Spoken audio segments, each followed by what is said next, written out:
obviously Paris was too hot to stay in for very long.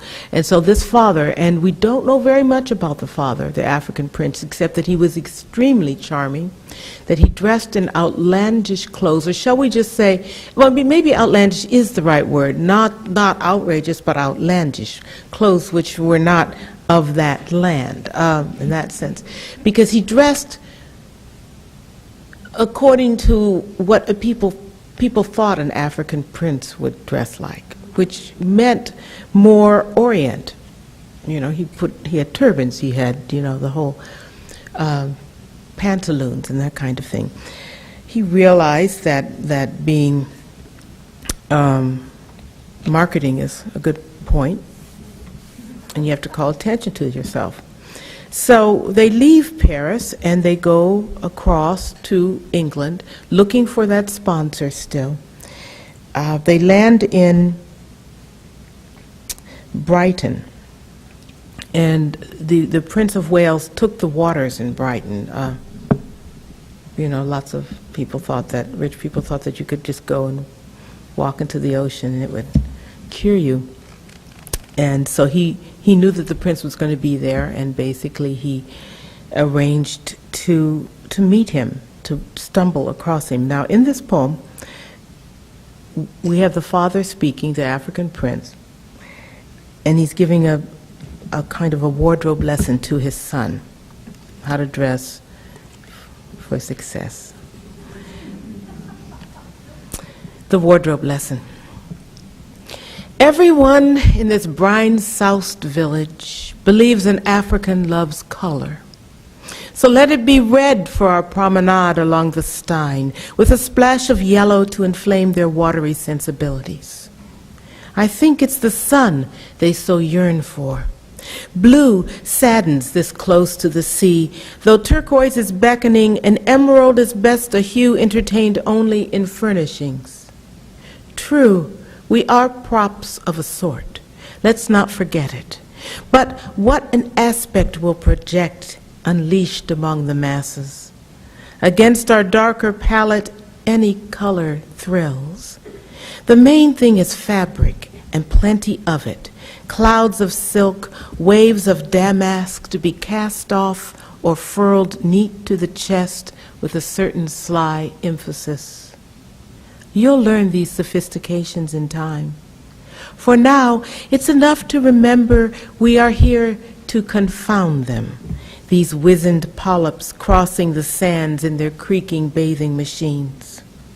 So, bright sashes and billowing sleeves, rings on as many fingers as you dare, perhaps a turban or some other headdress to lend majesty without competing. The ladies adore a cape. Different from a cloak, this you can wear inside, where one brisk swirl will conjure a fable of perfumed trysts and moonlit swordplay. As for the embroidered slippers, ungainly as they might seem, the upturned toes do not emasculate.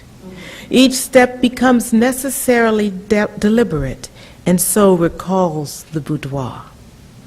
Don't flinch. It won't do to ignore what waits behind each smile, that unvoiced sigh accompanying your every tremolo.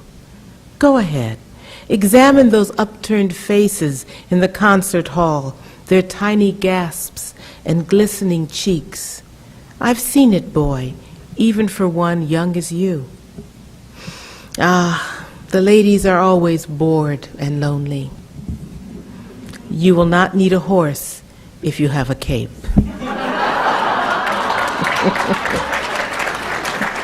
Thank you. Thank you.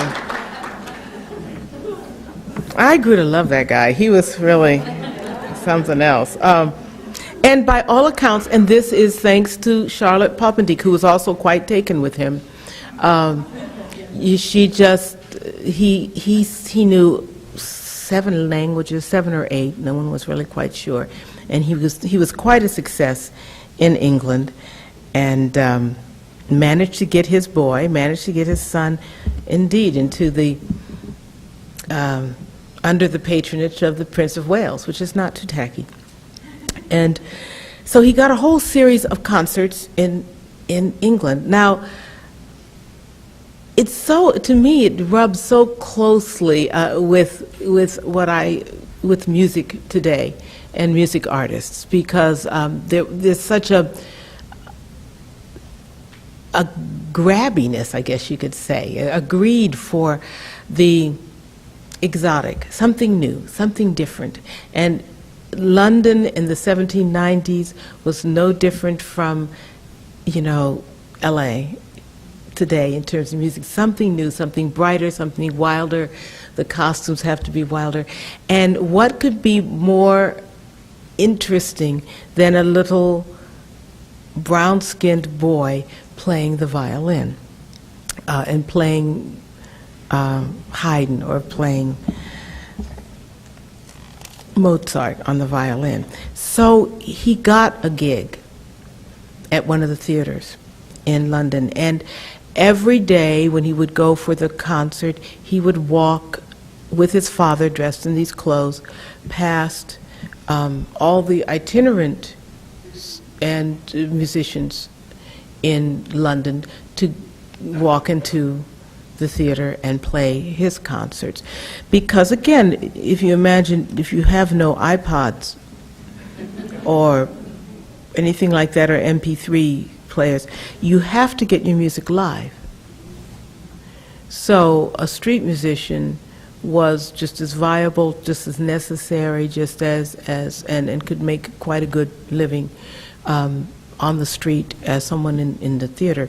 Now, one of the musicians that I stumbled across, because, okay, now I'm stuck. I'm in this book, whether I want to be in it or not.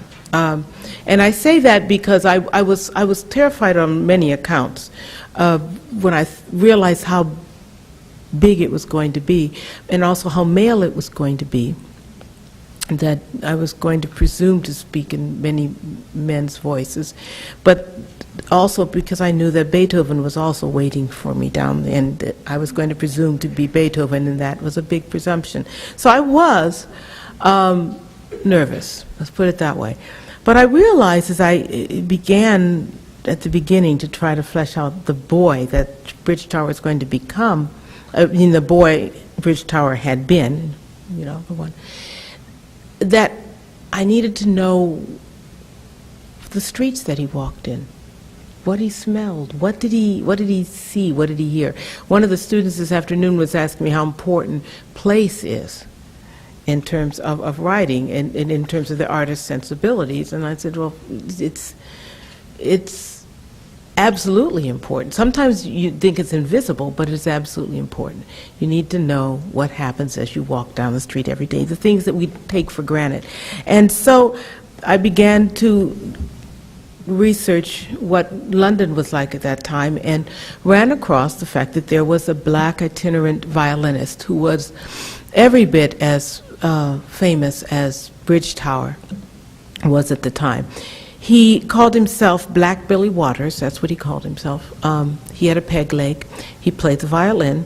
His pitch was outside of the Adelphi Theater, and he was such a fixture that they actually, he had a part in a play called Life of London where he played himself, because he was part of the life of London. So this is Black Billy Waters, who would watch every day as this young boy and his father would go by and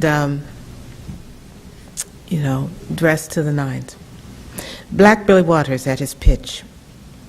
All men are beggars, white or black. Some worship gold, some peddle brass. My only house is on my back. I play my fiddle, I stay on track, give my peg leg, thank you, sire, a jolly thwack. All men are beggars, white or black. And the plink of coin in my gunny sack is the bittersweet music in a life of lack. My only house is on my back. Was a soldier once, led a failed attack in that greener country for the Union Jack. All men are beggars, white or black. Crippled as a crab, sugary as sassafras. I'm Black Billy Waters, and you can kiss my sweet ass. My only house weighs on my back. There he struts like a Turkish crackerjack. London queues for any novelty, and that's a fact. All men are beggars, white or black.